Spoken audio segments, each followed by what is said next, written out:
Et donc, bienvenue sur cette petite race quand même avec des adversaires assez extraordinaires hein, que nous allons voir. Hein. C'est une run sur un jeu assez intense hein, qui est Katana Zero. Et donc nous avons deux compétiteurs assez qui se sont bien trained quand même, hein, qui ont des PV assez rapides sur le jeu. Hein. Vous avez à notre droite le géant musclé, voilà, Kewei Under, hein, d'après l'image de profil, hein, vous le voir. Donc il faut juste faire attention à ne pas massacrer son clavier ou sa manette hein, durant la run. Hein. Comment ça va? Bah, ça va très bien et toi? Ça va très très bien. Et du côté gauche, nous avons un nouveau venu, un très très jeune arrivant hein, qui sévit très récemment, mais fait quand même des bons petits bébés de temps en temps, se dégote ces quelques petites secondes sur ces différents niveaux de cette race, de ce petit jeu, et qui a également d'exceptionnels faits absolument inutiles à savoir, d'avoir une moyenne de nombre de caractères de 20 pour chacune de ces émotes. Bien sûr, j'ai des notes. Tinker Knight, comment ça va? Salut Pigeon. Bah ça va. C'est tranquille. Et bien sûr, le commentateur qui vous accompagne, Mestalo Pigeon, voyageur, qui n'a jamais joué au jeu, bien évidemment. Donc, parfait pour le commentaire. Un absolu néophyte hein, qui ne connaît pas le jeu, mais qui a juste vu des runs. Donc, ne vous inquiétez pas, tout va bien se passer. Toutes les informations seront absolument accurate et correctes. Comment sentez-vous un petit peu sur cette future run qui va se passer? Alors, de ce que m'a dit Wery, on a tous les deux pas train depuis longtemps. Donc ouais, ça va être bien. Théorie, de ton Ça va être côté? une super brace de dérust des deux côtés. Avec beaucoup de trolls du coup, je pense. Possible, mais bon, ça devrait aller quand même. On va PB tous les deux, c'est sûr. Bah oui, Exactement. double PB en marathon. C'est la race qui va donner les PB. Est-ce que vous auriez un estimate du nombre de morts que vous penseriez Ouf. avoir sur cette run? De mon côté, une trentaine ou une vingtaine, je sais pas vraiment. Ouais, je dirais entre allez, 20 et 30 si ça se passe plutôt bien, et sinon bah 40. Ok, bon bah, on a quand même une sacrée fourchette, une vingtaine, une quarantaine de morts. Est-ce que nous aurons des bons estimates sur les morts, autant que sur l'estimate de temps, qui n'est absolument pas indiqué, mais ça, ce n'est pas grave. Hein. Un estimate évidemment de 30 minutes hein, pour cette run. Eh bien, du coup, sans plus attendre, hein, nous allons commencer ce petit compte en espérant que les morts ne soient pas avec vous, bien évidemment, et que votre maîtrise et votre talent d'assassinat soient au rendez-vous. On l'espère. Messieurs, êtes-vous prêts? Je suis prêt. Oui. 3, 2, 1, c'est parti.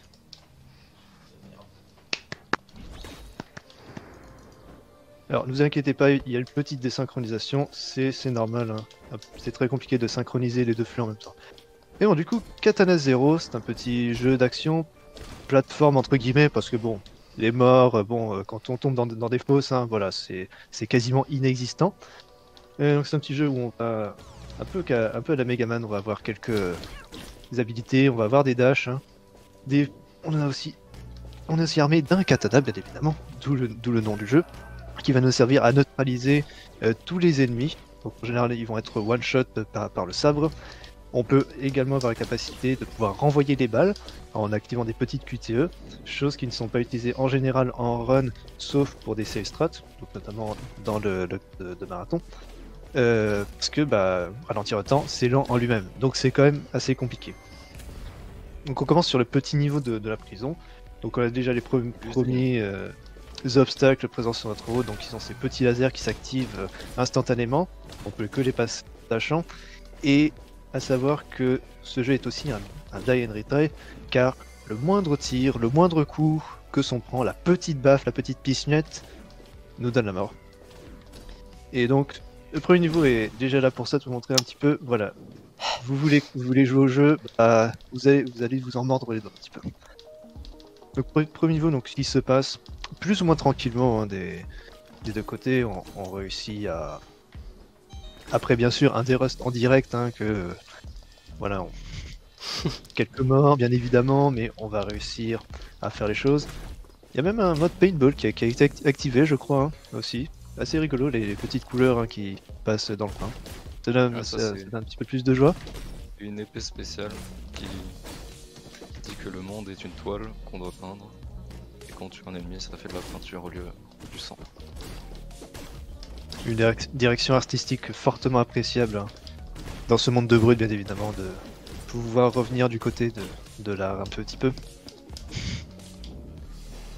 Mais bon, ce n'est pas pour autant que les ennemis seront plus sympas hein, du côté de cet art, hein, parce que évidemment, dès qu'on se fait repérer, il va falloir réagir assez vite. Alors pour les ennemis bon, qui tapent au corps à corps, voilà, ça c'est pas trop un problème. Les ennemis qui tirent à distance, là c'est vraiment super dangereux, il faut réagir très très vite. Alors on a également donc cette petite partie casino, donc du côté de Wayrander, où en fait c'est une des seules missions en fait où on va faire de l'infiltration, où il faut absolument pas se repérer, car se faire repérer c'est évidemment le décès du coup.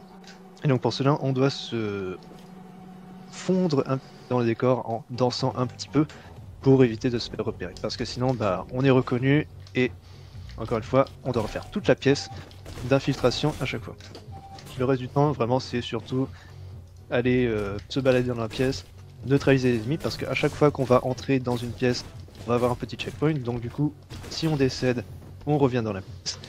Et fort heureusement, c'était extrêmement rapide, voilà, on a juste besoin d'appuyer une fois pour retry extrêmement rapidement, donc une mort, dépendant de ce qu'il y a à faire dans la salle, sauf bon, cette boîte de discothèque, ça va peut-être faire perdre de une demi-seconde jusqu'à peut-être 5 à 10 secondes selon ce qu'il a à faire. On commence aussi à être introduit au mec, au petit mec également, avec donc ces drones qui nous repèrent automatiquement dès qu'on est dans la ligne de mire. Et de ce fait, on doit activer un petit peu ce fumigène pour pouvoir passer au travers. Donc ça a été très bien exécuté donc, du côté de Tinker Knight. Et également du côté de Mr. Wayrander. Donc on va entrer donc, du côté de Wery dans le niveau de la prison. Alors prison 2 du coup, où en fait bizarrement on va pas avoir d'ennemis à neutraliser pour des raisons un peu étranges. Alors faut savoir qu'on est un peu dans le speedrun mode, donc tout ce qui est cutscene, histoire, etc. on va passer. Et on va pas non plus faire le 100% entre guillemets du jeu, parce que c'est bien marqué que on fait Katana Zero All Stages, mais en fait il y a un niveau supplémentaire qui existe, mais qui n'est présent que dans la catégorie psychothérapie, où en fait on va affronter un éminent psychiatre qui nous suit tout le long du jeu du coup. Et en fait cette mission là, donc la mission de la prison, en fait c'est une de ces instances où quelque chose d'étrange ne colle pas. On est à la base un assassin qui doit être présent pour assassiner un petit peu des cibles en particulier, passer à travers des gardes, etc. Mais voilà, on se rend compte à ce moment-là qu'il y a des choses qui se passent pas correctement. Mais bon, je parle d'histoire et il faut aller vite quand même, hein, je veux dire, n'oublions pas. Donc là on entre un petit peu dans le niveau de l'hôtel. L'hôtel qui va avoir une section particulière de minecart en fait, qui a d'ailleurs une certaine illusion de 3D qui est présente, hein, qui est appréciable aussi. Quelques petits lasers à sauter, c'est un peu la seule section de plateforme en fait. Qui va être présente dans le jeu. C'est pour ça que bon, action plateforme, c'est à prendre avec des pincettes. C'est surtout un peu de l'action qui va être présente à chaque fois dans le jeu. Alors on peut penser aussi donc, que le jeu a également quelques petites inspirations à la... mince, j'ai oublié le jeu. Hotline Miami justement, parce que c'est un peu la même chose, mais avec des guns, hein, bien, où justement on doit aller... neutraliser des adversaires dans des salles, et si on se fait toucher une seule fois, bah pareil, on décède. Et donc c'est vraiment la salle la plus dangereuse, parce que si on échoue jusqu'à la fin de la pièce, hein, la fin de la pièce qui regorge quand même de quelques ennemis, hein. C'est des ennemis de mêlée, mais ça reste toujours des ennemis dangereux. Si on se fait tuer par eux, on doit faire toute la séquence minecart. Donc cette séquence qui a été bien exécutée du côté de Wery. Là on est sur le seul passage un petit peu de sneak. Donc avec un petit dash pour esquiver le dernier laser et gagner quelques petites dixièmes de seconde du côté de de Tinkerknight. Oh, il y a un petit drawback, je sais pas quoi. Non, c'est bon. Mais bon, vraiment, ce jeu est très fast-paced. Il y a vraiment quasiment aucun moment de pause qui est présent, quoi. Je veux dire, la section de 24, c'est une section un peu tranquille, mais faut quand même faire gaffe aussi. Faut absolument pas relâcher ses nerfs de ce côté-là. Et alors, une synchronisation désynchronisée, si je puis dire. C'est assez fou. On atterrit exactement au même étage chez les deux runners. C'est assez beau apparemment. Quand même, on sent que les deux sont peut-être un petit peu rusty. Il y a quand même eu quelques décès depuis le début, mais quand même, ça se passe relativement bien. Alors après, bien sûr, on n'est pas nécessairement... Enfin si, non, en fait, c'est quasiment du corps à corps, en fait, du coude à coude. Hein. On est dans la même salle, on essaie de faire les traversées au plus vite. Ouh. Alors bien évidemment, on a quelques objets aussi. On n'utilise pas de gun, mais on peut utiliser des cocktails Molotov aussi pour faire quelques dégâts de zone, éventuellement, lorsqu'il y en a besoin. Et il y a quand même des choses à dire, c'est du sacré spectacle pour l'instant qu'on en a sur cette run. Là, il n'y a pas à dire, malgré le petit décalage qu'il y a, c'est assez extraordinaire toute la progression à quel point la progression se fait rapidement et conjointement du côté des deux runners pour l'occasion. Du coup, pour la mission suivante, hein, bon, on récupère quelques petits couteaux de... Enfin, même c'est pas des couteaux de boucher. Pour aussi, c'est des couteaux de boucher en fait. Les petits hachoirs, hein, justement, qu'on balance sur les ennemis. Encore une fois, pour retirer l'aggro plus vite, éliminer justement des menaces potentielles. Et on fait très attention à cet adversaire, hein, on va absolument pas le rencontrer. Parce que c'est vraiment le dernier ennemi qui nous empêche de sortir de la mission. Du coup, on revient du côté des toits, donc du côté de Wary, hein, où justement on va s'échapper un peu de cet hôtel, hein, qui était pas mal long, et on va se réintroduire dans un autre bâtiment où on va devoir exterminer un petit peu une sorte d'assassin nouveau qui est présent, hein, qui est très dangereux. Bien sûr, je ne connais pas le lore, mais c'est 100% accurate, ne l'oublions pas. Et donc notre but ici, c'est de pouvoir descendre, hein, donc de cette hôtel rapidement, sauf que le problème c'est que on atterrit en plein milieu d'une salle remplie d'ennemis. Du coup, temps de réaction très limité, même si bon, la plupart des ennemis qui sont présents ne sont pas des ennemis qui vont tirer à distance et que c'est plus du corps à corps. Un hit, un kill, enfin un hit, une mort plutôt, donc encore une fois ne pas relâcher son attention absolue durant le jeu, parce que voilà, déjà on a une nouvelle mort qui fait que on perd un petit peu de temps. Alors savoir aussi que sur chaque niveau, donc à la fin du jeu, on a un décompte au niveau du temps, donc en in-game time, et on a aussi un décompte du nombre de morts qui est fait à chaque niveau, ce qui est également donc continue un petit peu ce calcul pour de route également. Et du coup, voilà, au début on va peut-être avoir une mort, deux morts, mais au fur et à mesure on peut aller assez vite stacker à quelques morts, quelques dizaines de morts par exemple, ce qui montre un petit peu que la difficulté en cours de run va évolue assez rapidement, et également au niveau le temps de réaction qui doit se réduire très très vite aussi. Il faut vraiment à la fin des runs de plus penser à rien pour pouvoir justement exécuter les actions correctement.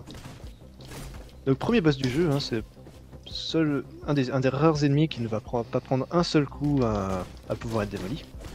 Donc évidemment si on loupe une phase accidentellement, il faut repartir du début, évidemment. Donc là le but c'est de pouvoir remplir la jauge rouge jusqu'au bout pour pouvoir réussir enfin à l'exécuter. Parce que cet ennemi c'est quand même un gros molosse, hein, il est quand même prêt à tout. Et donc c'est un boss de fini pour Wary. On passe sur une phase assez unique de motocycle, hein, du coup. Motocyclette, de moto tout court. Hein. Où là bon voilà, c'est une petite balade un petit peu tranquille, où on va devoir exécuter donc un certain nombre d'ennemis dans la zone. Chaque fois que l'on va finir tous les ennemis présents, on va instantanément reset pour pouvoir démarrer le nouveau checkpoint par la suite. Donc ça me permet de désactiver les animations de transition qui sont présentes. Et du coup de pouvoir gagner quelques secondes en fait sur tout ce niveau, quoi. Mais bon, c'est vrai que bon, du côté de Tinkerknight, on est encore un petit peu sur le côté de l'hôtel. C'est vraiment une zone pas simple du tout. Il y a quand même beaucoup d'ennemis armés. Et voilà, neutraliser les neutraliser c'est assez problématique parce que bah, les portes, une fois qu'elles sont ouvertes, les ennemis ils s'en assez instantanément. Là malheureusement le baril n'a pas explosé la première fois, mais la salle passe quand même de ce côté-là. Donc c'est quand même très très bien. Et oui, ça devrait marcher, évidemment. Évidemment. Sauf que là on va passer un sale quart d'heure avec l'instant boss en espérant que ça se passe tout aussi bien que chez Wery, qui lui de son côté arrive au boss suivant, donc le boss de l'hélicoptère, qui est une sorte de grosse phase d'autoscroller. Donc on va voir diverses phases d'esquive avec les différentes attaques de missiles armés, missiles qui vont nous cibler, ou des missiles aléatoires qui vont exploser sur l'ensemble de la route. Et à chaque fin de phase, ça prise du côté de Wery. Ah, ok, c'est tour, c'est bon. Donc à chaque fin de phase, l'hélicoptère va tirer un missile que l'on va pouvoir renvoyer avec notre katana. Donc une des rares instances où vraiment le renvoi de projectiles avec le katana est absolument obligatoire pour pouvoir finir. Et ce boss qui passe parfaitement pour Wery-Ender du coup. Tandis que bah, Mr. Tinker trace sur la route, hein, donc avec l'explosion de tous les cônes hein, sur la route bien évidemment. Ça se passe pas comme ça, hein. Vous explosez un cône avec votre moto, vous avez un grave accident, donc ne faites jamais ça s'il vous plaît, merci. Et donc pareil, voilà, c'est un peu peut-être une des rares zones tranquilles avec la zone du minecart, jusqu'à ce qu'on se prenne bon, le petit 4x4. Hein. Donc voilà, c'est un peu compliqué de pouvoir faire les choses rapidement, voilà. En plus, on n'a pas vraiment d'indicateur pour dire voilà, quand est-ce que ces 4x4 vont nous arriver sur un tronche. Et pendant ce temps, donc sur le nouveau niveau, pareil, plein d'ennemis, commence à avoir des ennemis donc, qui vont des boucliers anti-émeute, et les boucliers anti-émeute, ça peut bâcher, et quand ça bâche, ben, on se fait démonter assez vite. Hein. Mais pareil, c'est des zones fermées, beaucoup d'ennemis en notre présence, donc faire très attention. Une fois qu'on se fait repérer, il faut avoir des bons réflexes, réflexes de renvoi de projectiles ou réflexes tout simplement d'esquive aussi. Mais bon, l'esquive c'est assez dangereux parce que les projectiles partent super vite, donc c'est pas simple du tout de pouvoir se défendre correctement. Et cette salle qui finit enfin par passer. Tandis que bah, le boss, voilà, c'est une formalité du côté de Tinker Knight, hein, donc potentiellement hein, du rattrapage de temps avec tous les problèmes qui sont passés hein, sur ce nouveau niveau. Mais bon, c'est vrai que le niveau de la moto, le niveau du minecart sont des choses assez uniques un petit peu par rapport à la run, parce qu'en général les zones ne vont pas avoir d'autoscroller et c'est des zones assez fermées en général qui sont remplies inlassablement d'ennemis. Et que bah voilà, faut démonter assez vite. Donc la petite zone où on va voir des camions de SWAT qui vont nous arriver dessus. Donc démonter le premier bloc d'ennemis, puis le suivant grâce aux petits objets qu'on peut récupérer, tout en restant collé au niveau de la transition pour pouvoir sortir. Parfaitement exécuté, du coup, aucun problème du côté de Wery. Hein. On a les compteurs de morts qui sont quand même assez proches, hein. On est une vingtaine des deux côtés, donc on voit un petit peu les différents problèmes qu'on peut avoir. Après, comment ça se compare en termes de perte de temps, c'est assez compliqué. Ça peut être quasiment la même chose, peut-être une seconde de plus, 2 secondes, peut-être 5 secondes maximum, mais on peut pas vraiment savoir ce qui se passe. Donc là, instant un petit peu cutscene, hein, voilà, on change de personnage, on découvre des choses un petit peu. Donc ce personnage qui a une capacité de dash également, donc ce qui permet de passer à travers plusieurs salves de laser et non une seule. Et ainsi qu'un petit sympathique ciblé également, donc pour accélérer un petit peu plus les mouvements, éviter de devoir traverser puis sauter. Voilà, on peut juste faire une diagonale et ça passe directement. Et on pourrait potentiellement assister à un petit retour de situation, du rattrapage, hein, si ça continue ainsi. Hein, donc Tinker Knight qui passe parfaitement cette salle qui posait quelques problèmes à Wery auparavant, donc c'est quand même assez extraordinaire qu'au final, voilà, on jauge un peu, il y a peut-être un peu d'avance, mais au fur et à mesure, on va avoir quelques tentatives un peu de recollage hein, pour revenir au même endroit. Hein. Mais bon, de nouveau, oui, voilà, on commence de nouveau à avoir des salles avec des très longs couloirs où on va avoir des ennemis qui peuvent nous viser de très très loin. Encore une petite question problématique justement sur comment pouvoir gérer les ennemis rapidement et sans justement pouvoir en évitant justement les tirs. Une salle qui passe fin pour Eri du coup. Ouais, c'était pas problématique, on a quand même une seule salle de différence à ce niveau-là, donc c'est pour vous dire. Une salle de différence quand même ça peut commencer à jouer. Hein. Mais bon, on arrive au niveau de la moteur, on récupère une petite statue, on marche en ligne droite et malheureusement c'est le dernier ennemi. Hein. Ça c'était vraiment assez... la perte de temps maximale que l'on peut obtenir. Tandis qu'on passe sur une safe strat du côté de Tinkernail justement pour finir cette salle en douceur, hein, éviter de la refaire parce que c'est quand même une salle très grande, donc plutôt longue à finir. Donc rien n'est perdu, rien n'est perdu pour les deux runners sur cette occasion. On commence à découvrir bon bah les trucs qui écrasent, hein, voilà. Je saurais pas dire ce que c'est, hein, vu que c'est industriel, donc on va pas poser de questions. Donc voilà des nouvelles mécaniques, hein, qui se mettent sur la run, des nouveaux obstacles qu'il faut pouvoir éviter. Il y a aussi des cycles un petit peu à respecter pour justement éviter de se retrouver piégé. Et le petit bouclier anti-émeute qui a trollé, hein, donc la petite protection, hein, des coups, hein, faut pouvoir les parader, passer derrière ces personnes avec les boucliers anti-émeute pour pouvoir le faire, pour pouvoir les avoir. Alors, oula, oui, ce petit détournement de situation, donc la fumigène qui aide pour justement faire perdre les ennemis, pour pouvoir les permettre de se faire éliminer rapidement, hein, quand ils sont pris au dépourvu. Nous après tout on a une supervision, donc on n'a aucun problème à pouvoir les éliminer. Eux c'est le contraire. Attendre justement donc pour éviter d'enclencher l'aggro et de pouvoir les éliminer tous d'un coup, si possible, hein, histoire que les boucliers anti-émeute réagissent, hein, pour se protéger et autres. Donc au final, ouais, l'avancée se fait plus ou moins rapidement, donc c'est pareil, hein, voilà, c'est relativement douceur. Il n'y a pas vraiment beaucoup de décès par niveau, donc ce qui est quand même une très très bonne chose, hein, quand on regarde des deux côtés. Donc c'est encore une fois une très bonne race, hein, quelque chose de bien sympathique. J'en perds mes mots parce que bon, je ne sais plus quoi dire. Il faut quand même animer pendant au moins une demi-heure, vous savez, donc c'est pas très simple. Et bon. On passe maintenant sur la section de l'ascenseur du côté de Weri, donc section où en fait on va avoir une dizaine de niveaux à traverser. Chaque niveau, donc c'est juste un très très long couloir pour aller switcher d'un ascenseur à un autre. Et chaque niveau va avoir ses différentes petites strates pour pouvoir être traversé. Donc là on avait vu un étage rempli d'ennemis, un étage avec des lasers, un étage bourré d'ennemis qui peuvent nous démonter littéralement en même pas une seconde, quoi. Et encore une fois, sur ces étages d'ascenseur, il n'y a absolument aucune protection pour pouvoir entrer, il n'y a même pas de porte pour pouvoir se protéger. Donc c'est littéralement des salles du one-shot ici, lorsqu'on y arrive.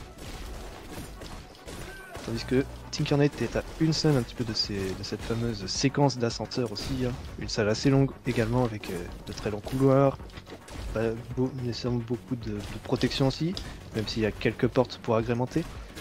On prend une petite save strat en le tour aussi, pour éviter d'aggro les ennemis trop vite, et évidemment d'éviter d'enclencher tous les lasers. Ouh. Et enfin cette section d'ascenseur, donc on découvre un petit peu un projet scientifique, voilà, dont on fait un petit peu partie entre guillemets, et qui, voilà, c'est quand même quelque chose de méchant, et bon, en général, faut qu'on aille neutraliser les méchants. Là, c'est pas vraiment le cas parce que ce n'est pas de la psychothérapie. Dans ce cas, on arrive sur un nouveau badge de salle. J'aurais dû prendre des notes sur les niveaux, mais bon. En tout cas, arrivé dans les ascenseurs. Donc pour l'instant, première salle qui se passe très bien. On est ensuite la salle des lasers, hein, donc ça devrait être assez vite une petite formalité de ce côté-là. Et ouais, donc là on a aussi ces petites caméras. Donc les caméras, si on reste dedans, elles enclenchent une alerte, mais également ces caméras vont aussi fermer les portes. Donc ça peut être une manière assez défensive pour faire les choses, sauf que s'il y a des ennemis qui sont gros, bon, ils auront tendance des fois à attendre au travers la porte, et que voilà, si la caméra elle aura tendance un peu à suivre le mouvement. Donc la strat lente est de faire tout le tour, assurer que le viseur de la caméra ne passe jamais au rouge. Sinon, on peut tenter de traverser par en dessous, passer directement la porte avant qu'elle ne se ferme, et aller neutraliser tous les ennemis qui sont derrière. Bon, du coup, on a opté enfin pour la strat un petit peu plus lente hein, pour enfin passer. Et fort heureusement, là, ça s'est bien passé. On arrive sur une petite section donc d'escalier descendante hein, qui est quand même pas très loin au final de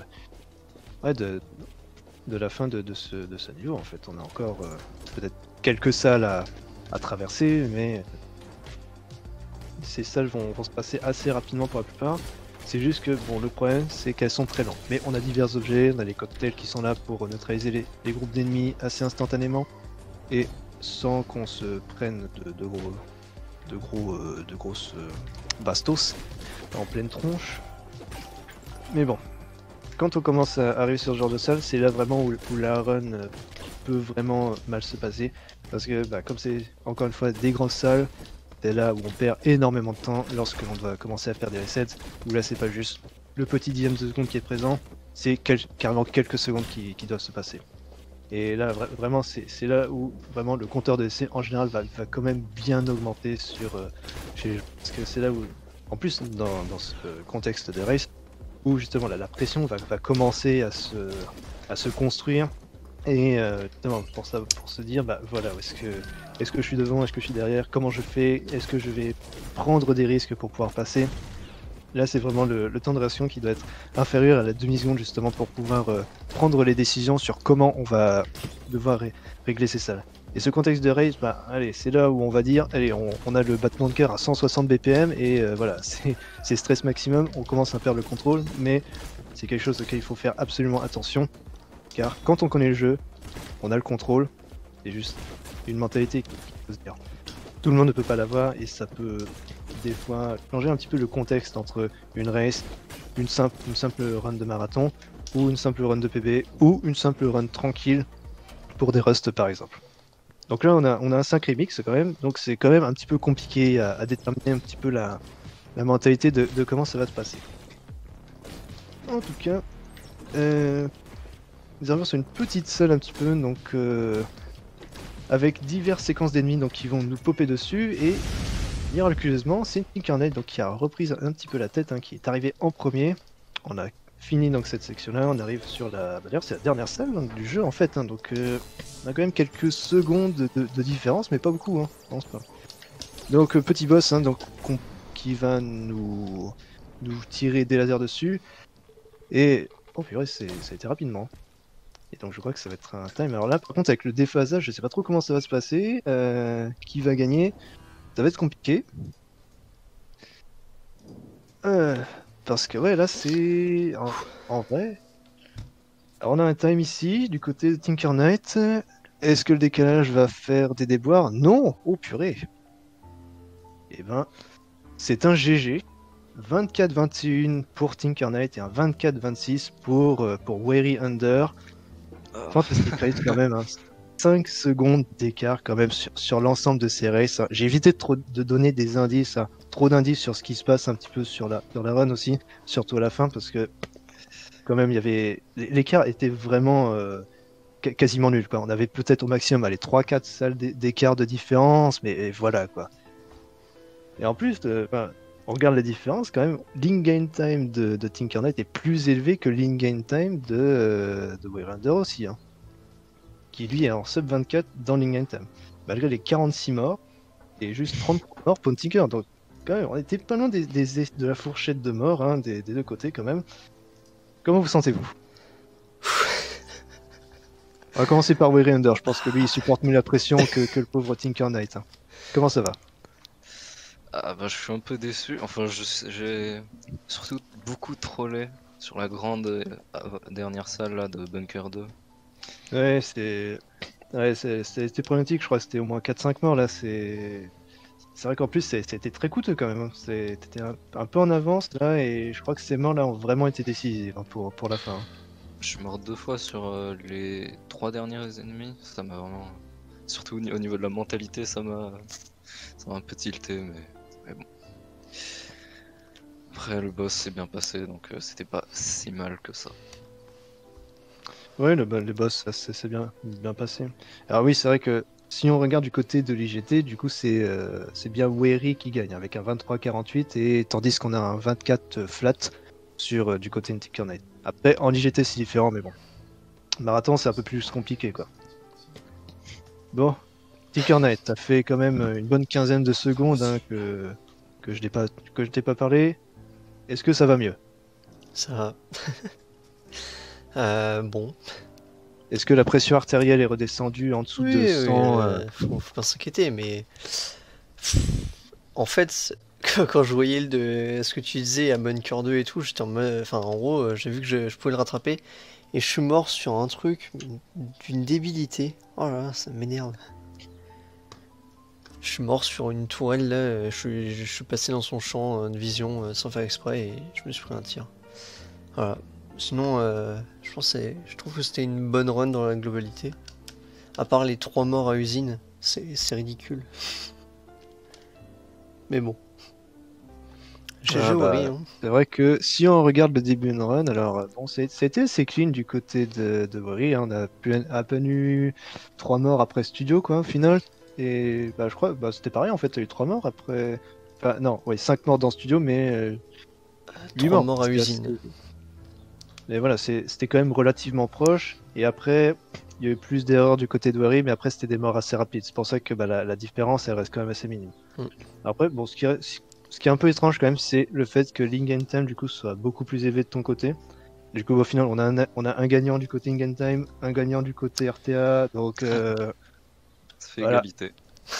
voilà, on a un partout. Du coup, ça veut dire qu'il faut une revanche. Mais du coup, sur un jeu où il faut qu'un seul IGT ou RTA, parce que sinon, on va plus s'en sortir. Non. N'est-ce pas, n'est-ce Non, mais je suis content, c'était close. C'est vrai.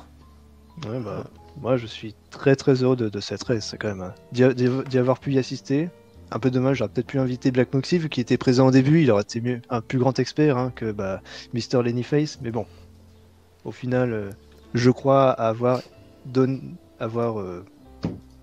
assez d'informations justement pour remplir le contexte de la run, malgré ma non-connaissance, encore une fois. Mais bon, non, pas dispo. Eh bien, très bien. J'avais pas besoin de t'appeler alors, merci. Et bien, du coup, c'était bah, l'instant fort un petit peu, mais on aura une autre race qui arrivera un peu plus tard dans la soirée, donc avec Ori and the Will of the Wisps par Mr. Julgan contre Rémi Krez, ou Rémi Kriz peut-être, ou Rémi Krez. Mais avant cela, nous avons une petite run de Mirror's Edge par Mr. Ghost 999. Et est-ce que vous avez peut-être un dernier mot à dire avant la transition, peut-être? Hmm, Bah, moi, bien je. joué à Tinker Knight. Hein. Merci d'avoir regardé. Au revoir. Et bien sûr, l'ingrat ne dit pas GG à Wery aussi. Mais Quand non, même. j'ai dit GG à Wery. Attendez, je suis bon perdant. J'ai perdu, GG Wery. Oh, il y a égalité. Égalité, il y a un partout. Ok. Si tu veux, égalité. Allez, sans transition, à vous les studios. Merci pour cette très belle run. Et à tout de suite pour du Mirror's Edge.